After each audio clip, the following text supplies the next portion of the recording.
Assalamualaikum warahmatullahi wabarakatuh. Halo, gimana nih kabarnya semuanya setelah melewati 3 minggu perkuliahan ini, terkhusus di mata kuliah penyuntingan.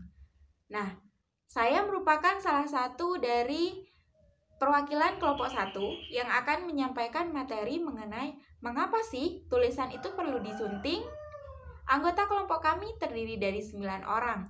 Yang pertama ada Hilwatul Azizah dengan akhiran NIM 096, kemudian ada Nabila Dwi Maulana dengan akhiran NIM 046, kemudian ada saya sendiri Fatmawati dengan akhiran NIM 064, ada Andini Femi Pramudia dengan akhiran NIM 023, kemudian ada Nuria Hana Aulia dengan akhiran NIM 072, kemudian Muhammad Afif Mu'tasim dengan akhiran NIM 051, dan Zafira Dwi Farasita dengan akhiran NIM 087, ada Arif Rahman Hakim dengan akhiran NIM 024. Pokok bahasan yang akan kami bahas mengenai pengertian penyuntingan itu apa, kemudian manfaatnya bagaimana, kemudian tujuan, dan yang terakhir nanti akan disampaikan kesimpulannya.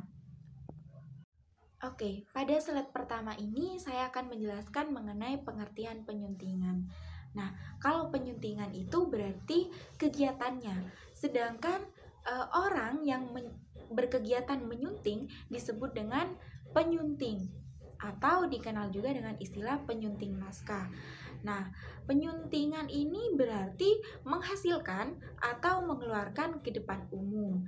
Dalam bahasa Latin yakni rediger, yang berarti membawa kembali lagi. Sedangkan dalam bahasa Inggris berarti menyiapkan, menyeleksi, dan menyesuaikan naskah orang lain untuk kepentingan penerbitan. Yang ketiga adalah manfaat penyuntingan.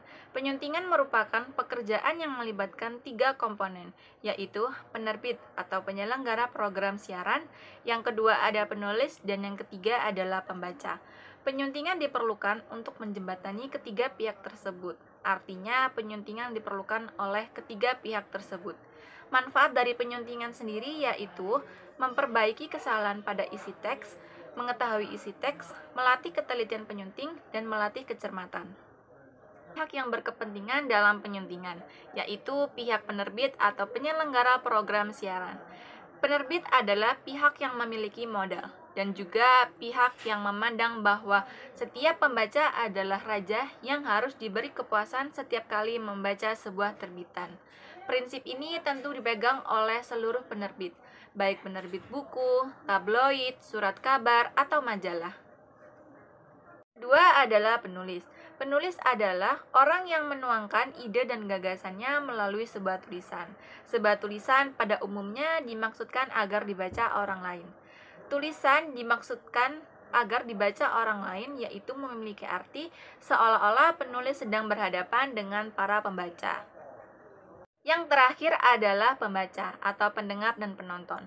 Pembaca adalah pihak yang langsung dapat menikmati hasil penyuntingan berupa sebuah bahan bacaan yang enak, mudah dicerna maksudnya, dan menarik. Untuk sampai dapat kepada pembaca, diperlukan penyuntingan yang dilakukan oleh penyunting. Baik, di sini saya akan menjelaskan tujuan penyuntingan. Tujuan penyuntingan yang pertama ialah membuat naskah bersih dari kesalahan, baik itu bahasa maupun materi dengan persetujuan penyuntingan. Terus yang kedua, membuat naskah yang akan dimuat dan juga diterbitkan atau disiarkan dan juga ditayangkan lebih mudah dan enak dibaca, sehingga memudahkan para pembaca ataupun pendengar, baik pendengar televisi, menangkap isi tulisan siaran atau tayangan tersebut. Yang ketiga, menjadi jembatan yang mewakili penerbit atau penyelenggara program siaran yang dapat menghubungkan ide dan gagasan dengan pembaca, baik itu pendengar maupun penonton. Terus yang keempat ialah dalam salah satu bukti kode etik penyuntingan, tujuan penyuntingan ditulis dalam tujuan utama, yaitu pekerjaan seseorang penyunting naskah adalah mengelola naskah hingga layak terbit sesuai dengan ketentuan yang diberlakukan. Kesimpulan dari kelompok kami adalah proses penyuntingan adalah proses terpenting dalam berkarya. Ketelitian dan kecermatan seorang penyunting sangat dibutuhkan dalam proses ini, karena dalam menyunting teks atau naskah membutuhkan konsentrasi atau ketelitian yang tinggi, memeriksa setiap kata dan kalimat agar terlihat jelas, lugas, dan tidak rancu. Hal ini bertujuan agar teks atau naskah yang disunting memiliki ejaan yang benar, arti yang jelas, dan enak dibaca oleh para pembaca. Dalam proses penyuntingan juga seorang penyunting sangat perlu memperhatikan data dan fakta yang ada, agar tidak terjadi kesalahan-kesalahan faktual. Selain itu, kegiatan menyunting juga akan semakin meningkatkan kemampuan menulis kita. Dengan menyunting, kita akan tahu tata letak tanda baca, penggunaan kata, dan penyusunan kalimat agar tidak rumpang, singkatan kata, bahasa asing, dan juga bahasa Latin yang sebelumnya tidak kita ketahui. Sekian presentasi kelompok kami. Mohon maaf bila ada kesalahan. Sekian dari kami. Wassalamualaikum warahmatullahi wabarakatuh.